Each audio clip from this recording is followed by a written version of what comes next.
No one knows the first person to ever take their own life. It was so long ago anyway that how would anyone know? Adding on to that fact, no one knows exactly what their reason was. Were they in a sort of pain? Were they struggling with something they could no longer hold on to? Or was it for sacrificial, maybe religious purposes? Either way, we don't know and we never will know.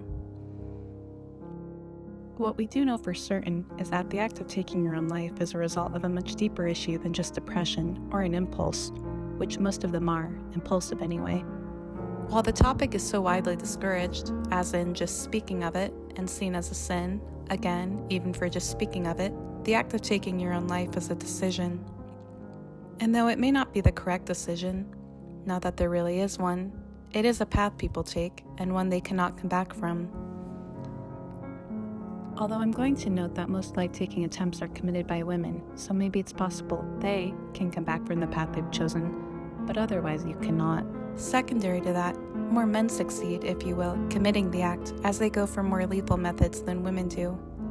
While the subject has been studied over and over again and continues to even now, we know many reasons why and how people take their own lives, but of course not every time. We have some, like depression, manic depression, and schizophrenia, which contribute to the why of taking one's life. While most are impulsive, meaning they commit the act very suddenly without thinking, many make plans, and within those plans, we learn to understand the how. We do not always understand the why, because oftentimes it dies with the victim. The act is a burden of self-isolation that only the victim can truly see, and one they themselves may not even understand. Despite the topic as a whole being haunting, the most haunting part of the act to me is right before it is committed. Let's say someone you know is struggling with depression and thoughts of taking their own life. Someone you probably know already is going through that, but you don't know. I know many do not know when someone else is struggling, but it's hypothetical. Anyway, they're smiling more now and talking like they used to. Their presence is a comfort and one that you want to be around again. They seem genuinely happy, and for a moment, you believe it too. But that is the last time you will ever see them again. It is a fact that 1/3 of psychiatric patients, those diagnosed with a mental illness and seeking treatment, appear normal to their doctors, family members, or friends, minutes or hours before taking their own life. It is truly hard to ever know when someone you love is going to take their own life, nor may you ever know. I'm going to end it there, resting on the calm before the storm, because while in that comfort or stage of acceptance, the thoughts are no longer, though not for everyone, no longer a burden, but more of a comfort. You have a way out, and this time you are going to take it.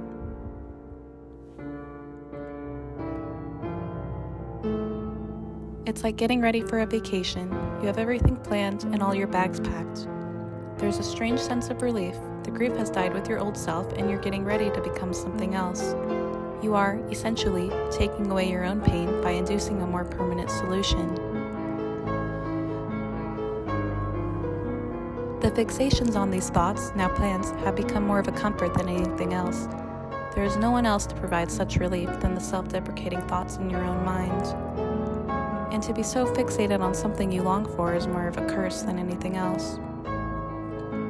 While I cannot address every single reason and method of those who take their own lives, I'll only be addressing one of those reasons out of the millions. Everybody has their own. With this in mind, before I go deeper into fixations and obsessions, it's worth noting that the act of taking your own life and obsessive-compulsive disorder is rare, unless it is severely extreme or complicated by depression. To be fixated or obsessed on anything or anyone is a burden in itself. To think of them the very moment you wake up, going on about your day, and being the last thought before you go to bed is all very mentally taxing. They are with you, whether you want them to be or not, and you cannot leave the house without them. It hurts at times, knowing they are out there, not with you, and will never be with you. But you like to be hopeful and imaginative. Maybe they're single, and you think you'll meet them someday, somehow, and enter a relationship with them. Or maybe you find out they're in a relationship, engaged, married, children, settled down, everything in the world without you. To think about that, you'd rather die.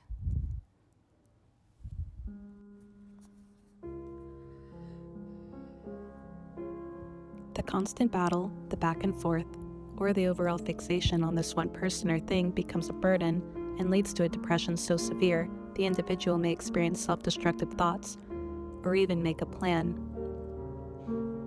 In a way, you know what you're thinking is wrong, but maybe life outside of that person just isn't worth living, so you go back inside of your head and you stay there, letting your thoughts rot and begin devising a plan, because you know you are never going to meet them, nor would they ever want to meet you. What makes the comfort and self-destruction so comforting, focusing on a fixated and obsessive compulsion of thoughts, is the idea that we can go back into our fantasy and do it all over again at the start of a new day if we did not enjoy our experience the day or moment before. It's an endless cycle of self-destruction, but one that is difficult to awake from, nor do we want to, considering real life isn't as fun as the life we concoct in our own head. But why do we do this? It could be because we're struggling with a deeper issue. The fixations we hold on to suppress a more concerning need we do not want to focus on. Our future is hopeless, and we are trapped in an unsolvable situation, so we turn our attention onto someone or something else in order to fill that void. But it is exhausting, thinking of them or that thing all day and night. There is no rest for you. The two subjects, fixations and taking your own life, relate to one another in a way that can counteract one another. If we hold an attachment personality disorder, we may find we attach ourselves onto someone or something as a coping strategy for our poor lives.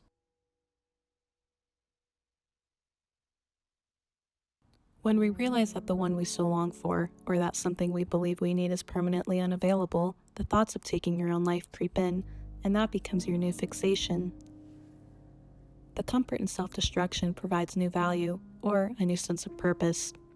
This new form of comfort may stem from the fact that we've accepted our losses and have a new out. There is no going back, and no one to talk our way out of this. Although the ideas of comfort being tied to taking your own life sound rather hopeful or elementary, it is a distressing issue to manage and a path that more than 700,000 people worldwide take every year.